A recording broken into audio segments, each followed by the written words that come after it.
नहमदुहु व नुसल्ली अला रसूलिहिल करीम। अम्मा बाद फ़अऊज़ु बिल्लाहि मिनश शैतानिर रजीम। बिस्मिल्लाहिर रहमानिर रहीम। मेरे तमाम मुअज़्ज़िज़ नाज़रीन को अस्सलामु अलैकुम।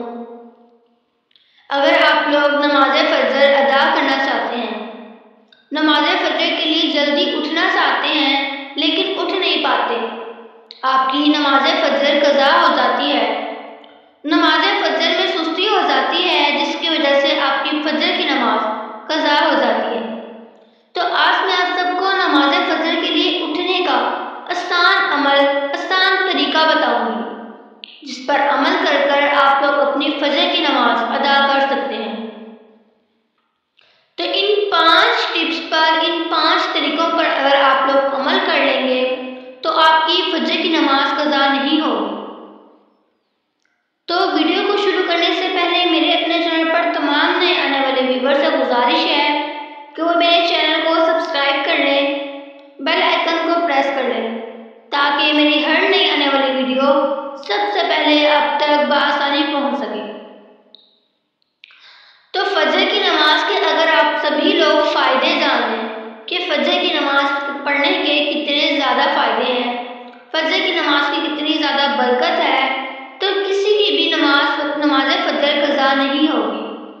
हम सभी लोग फ़जर की नमाज को अदा करेंगे, क्योंकि फ़जर की नमाज पढ़ने से रिज़्क़ में बरकत होती है और फ़जर की नमाज में हम जो भी दुआ मांगेंगे अल्लाह रब्बुल इज़्ज़त की बारगाह इलाही में हमारी हर दुआ सुनी जाएगी, हर मुराद पूरी होगी। उसके अलावा आप सल्लल्लाहु अलैहि वसल्लम ने फरमाया, फ़जर की नमाज मुझे दुनिया और दुनिया की चीज़ों से ज़्यादा अजीज़ है। इसकी जो पहले जो सुनते हैं वो मुझे दुनिया और दुनिया की चीज़ों से ज़्यादा अजीज़ है। तो आप लोग इसी बात से अंदाज़ा लगा सकते हैं कि फ़जर की नमाज पढ़ने के कितने ज़्यादा फ़ायदे हैं। अब मैं आप सबको फ़जर की नमाज के लिए जल्दी उठने के 5 तरीके बताती हूँ। नंबर 1 पर, फ़जर की नमाज के लिए उठने में इसलिए हमसे सुस्ती हो जाती है या हमारी फ़जर की नमाज कज़ा हो जाती है क्योंकि हम लेट सोते हैं, जल्दी नहीं सोते। जब हम लोग जल्दी सोना शुरू कर देंगे, टाइम से सोएंगे, ईशा की नमाज पढ़कर फ़ौरन सो जाएंगे, तो सुबह फ़जर की नमाज में हमारी आँख खुद ब खुद खुल जाएगी। नंबर 2 पर, अलार्म लगा कर सोएं और अलार्म को अपने पास ना रखें। आप मोबाइल पर लगा रहे हैं, किसी भी चीज़ पर अलार्म लगा रहे हैं तो उसको पास ना रखें, थोड़ा दूर रखें, ताकि जब आप लोगों को अलार्म तंग करे, आप लोग उठें तो जब बिस्तर से उठ ही जाएंगे तो फ़जर की नमाज भी पढ़ी जाएगी।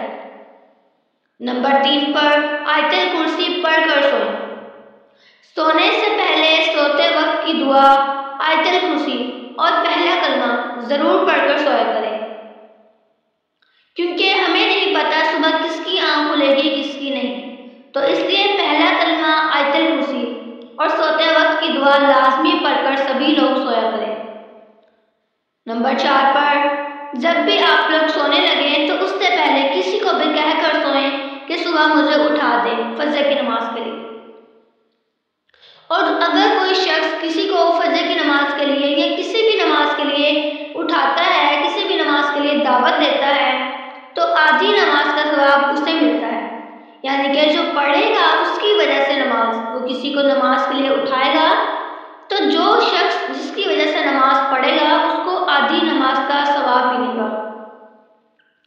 इसके अलावा नंबर 5 पर, जब भी सुबह आपकी आँख खुले उसी वक्त आपने उठकर फ़जर की नमाज को कज़ा अदा करना है, क्योंकि शुरू में अगर आप लोगों की नमाज कज़ा हो जाए तो जिस वक्त भी आपकी आँख खुले तो आपने उसी वक्त फ़जर की नमाज को कज़ा अदा करना है।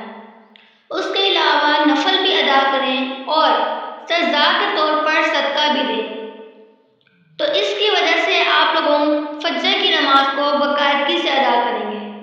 अगर आप लोग इन 5 तरीकों पर अमल कर लेंगे तो फ़जर की नमाज आप लोगों की बाकायदगी से अदा होगी और सुस्ती भी नहीं होगी।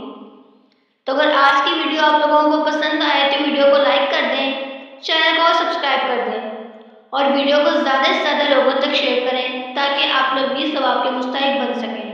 शुक्रिया।